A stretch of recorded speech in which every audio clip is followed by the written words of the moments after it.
Magandang araw, Bagong Pilipinas. Narito ang Police News Express sa oras na ito. Kasalukuyan po tayong nandito ngayon sa PNP EOD K9 Group, kung saan ibabahagi nila kung paano nila pinapanatili ang kalusugan at training ng isang K9 dog. Mahigpit na pagsasanay at masusing pangangalaga sa kalusugan. Yan ang pangunahing prioridad ng PNP Explosive Ordnance Disposal and K9 Group para sa kanilang mga K9 dogs na katuwang sa mga operasyon para sa seguridad ng bayan.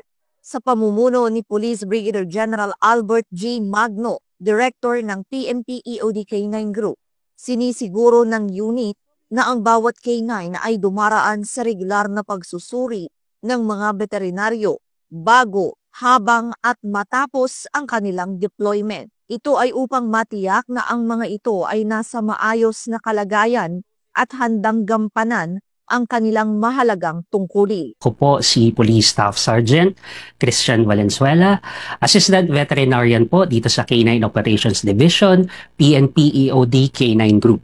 Prior ng training at deployment, meron po kaming ginagawa na pre-evaluation.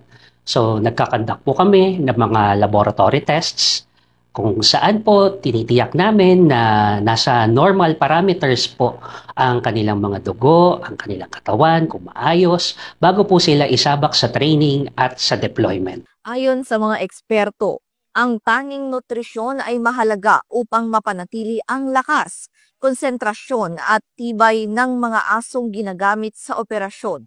Dagdag pa ni Police Staff Sergeant Valenzuela, ang regular check-up ng mga aso ay hindi lamang para sa physical health, kundi pati sa mental well-being ng mga ito.